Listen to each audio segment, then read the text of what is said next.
കഥയുടെ തമ്പുരാന്റെ കിരീടവും ചെങ്കോലും അഴിച്ചുവെച്ച് ലോഹിതദാസ് ഓർമ്മയുടെ വെള്ളിത്തിരയിലേക്ക് മാഞ്ഞിട്ട് വർഷം 4 കഴിയുന്നു.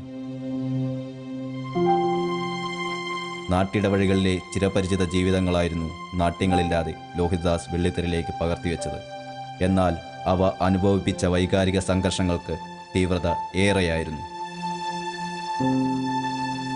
എഴുതിയത് 44 തിരക്കഥകൾ, സംവിധാനം ചെയ്തത് 12 ചിത്രങ്ങൾ. ഇത്രയുമായിരുന്നു 20 വർഷം നീണ്ട ചലച്ചിത്ര ജീവിതത്തിൽ ലോഹി മലയാളത്തിന് സമ്മാനിച്ചത്. കുടുംബമെന്ന സ്ഥിരം ഭൂമികയിലായിരുന്നു അവയിലധികവും.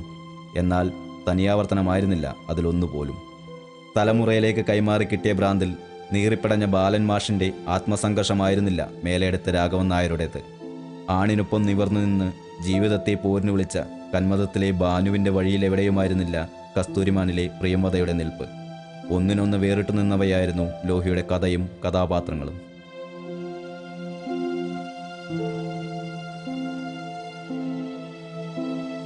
ചാലക്കുടിക്കടുത്ത് മുരിങ്ങൂരിൽ 1955 മെയ് 10 അമ്പഴത്തിൽ കരുണാകരൻ ലോഹിതദാസ് എന്ന AK ലോഹിതദാസിൻ്റെ ജനനം.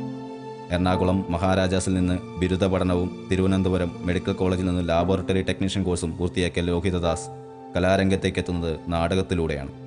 നാടകത്തിന് മുന്നേ ചെറുകഥയിലും ഒരു കൈ നോക്കിയിരുന്നു ലോഹി. പക്ഷേ സർവ്വകലകളുടെയും സംഗമമായ സിനിമയിലെ ഇരിപ്പിടമായിരുന്നു ലോഹിക്കായി കാലം കാത്തുവച്ചിരുന്നത്. സിന്ധു ശാന്തമായി ഒഴുകുന്നു ആയിരുന്നു ആദ്യം എഴുതിയ നാടകം. ആ നാടകത്തിലൂടെ തന്നെ ലോഹിക്ക് സംസ്ഥാന സർക്കാരിൻ്റെ അവാർഡ് ലഭിച്ചു. പിന്നീട് അങ്ങോട്ട് നാടകത്തിൽ ജീവിതം, എഴുത്തുകാരനായും അഭിനേതാവായും. അരങ്ങിൻ്റെ ഉൾത്തുടുപ്പ് കൈവശമാക്കിയ ലോഹിയെ ചലച്ചിത്ര ലോകത്തേക്ക് ആനയിച്ചത് മഹാനടൻ തിലകനാണ്. 1987 സിബി മലയിലിന് വേണ്ടി തനിയാവർത്തനം എന്ന ചിത്രത്തിന് തിരക്കഥ എഴുതിക്കൊണ്ട് ലോഹിതദാസ് വെള്ളിത്തിരയിൽ ഹരിശ്രീ കുറിച്ചു.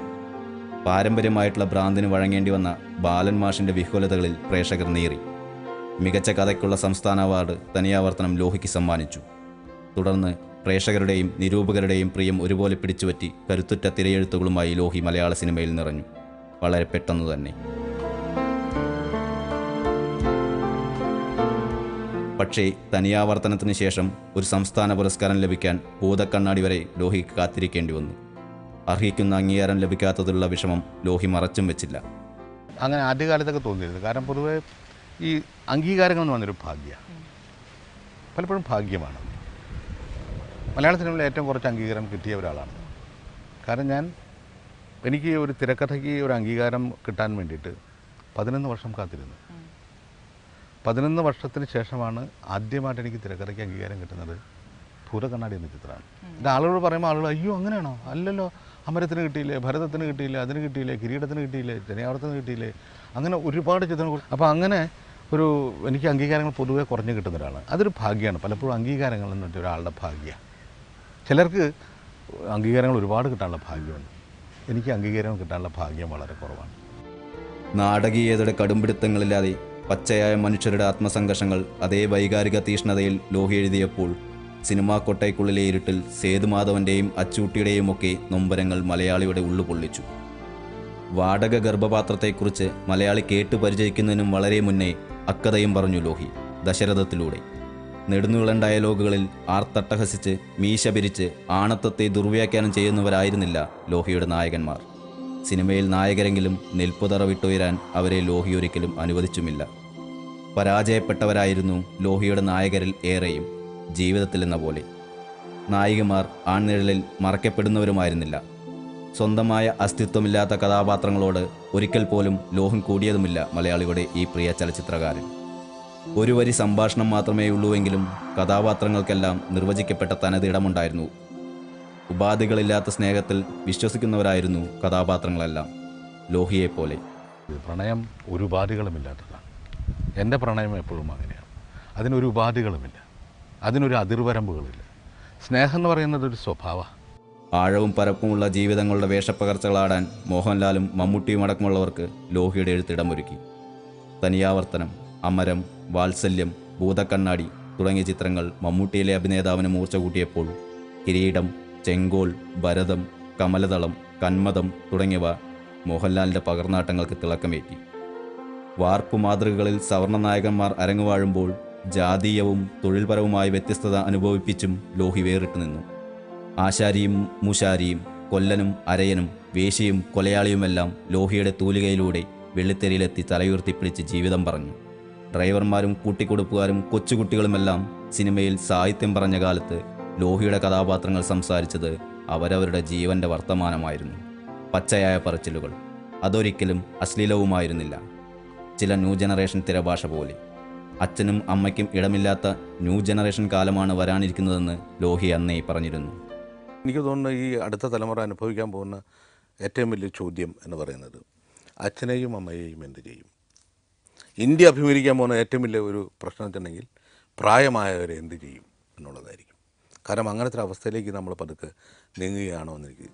സൂപ്പർ ഹിറ്റ് തിരക്കഥാകൃത്തായി വാഴുന്നതിനിടയിൽ സംവിധായകനായി എത്തിയും ലോഹിതദാസ് മലയാളിയുടെ ഉള്ളു തൊട്ടു. 1997 ഭൂതക്കണ്ണാടിയിലൂടെയായിരുന്നു തുടക്കം. മികച്ച ചിത്രത്തിനുള്ള ദേശീയ സംസ്ഥാന പുരസ്കാരങ്ങൾ നേടി സംവിധായകൻ എന്ന നിലയിൽ ആദ്യ ചിത്രത്തിലൂടെ തന്നെ വരവറിയിക്കാൻ ലോഹിക്കായി. 12 ചിത്രങ്ങൾ ലോഹിയുടെ സംവിധാനത്തിൽ പുറത്തിറങ്ങി.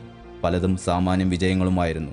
പക്ഷേ തിരക്കഥാകൃത്ത് എന്ന നിലയിലുള്ളത്ര സ്വീകാര്യത സംവിധായകൻ്റെ തൊപ്പിയിട്ട ലോഹിക്ക് പലപ്പോഴും കിട്ടിയിരുന്നില്ല. സിനിമയുടെ സർവാധികാരിയായ സംവിധായകനേക്കാൾ തിരക്കഥാകൃത്തായ ലോഹിയെ മലയാളി ഒരുപടി കൂടുതൽ സ്നേഹിക്കുന്നത് കൊണ്ടാകാം അത്. എന്നാൽ സംവിധായകൻ്റെ മേൽവിലാസവും സ്വന്തമാക്കിയതിന് ലോഹി പറഞ്ഞ ന്യായം ഇതായിരുന്നു. എനിക്ക് തോന്നുന്ന ഒരു സംവിധായകനും ഒരു തിരക്കഥാകൃത്തും ഭാര്യ ഭർത്തൃ ബന്ധം പോലെ ആയിരിക്കണം എന്നുള്ളതാണ്. ഭാര്യ ഭർത്തൃ ബന്ധം നിലനിൽക്കണമെങ്കിൽ രണ്ടുപേർക്കും നല്ല ഈഗോ ഉള്ളൊരു ഭാര്യയും ഭർത്താവും ഒരിക്കലും നിലനിൽക്കാറില്ല. രണ്ടുപേരും ഒരേപോലെ നിന്നാൽ പലപ്പോഴും ഒത്തുപോകാൻ പറ്റും. അഭിനേതാവായും പ്രേക്ഷകർക്ക് മുന്നിലെത്തിയിരുന്നു ലോഹി.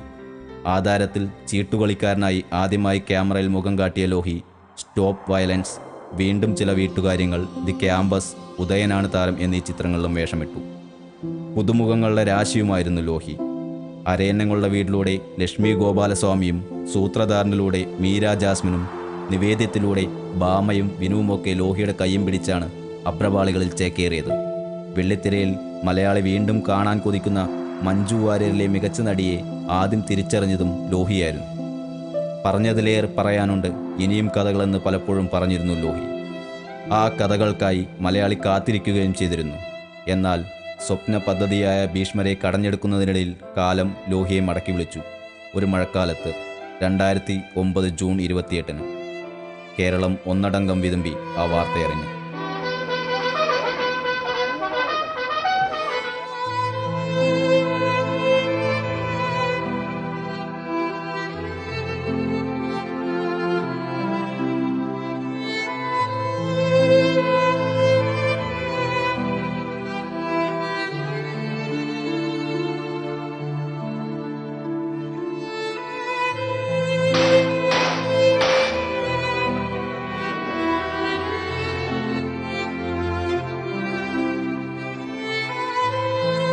വർഷം 4 കഴിഞ്ഞിരിക്കുന്നു.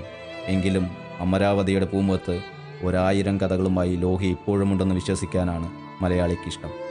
ആത്മനൊമ്പരത്തിൻ്റെ നെരിപ്പൂടുകളിൽ നിന്ന് ഊതിക്കാച്ചിയെടുത്ത കഥകൾ പറഞ്ഞ പ്രിയപ്പെട്ട ലോഹിയെ മലയാളം മറക്കില്ല, കാലമെത്ര കഴിഞ്ഞാലും. Web desk, Asianet news.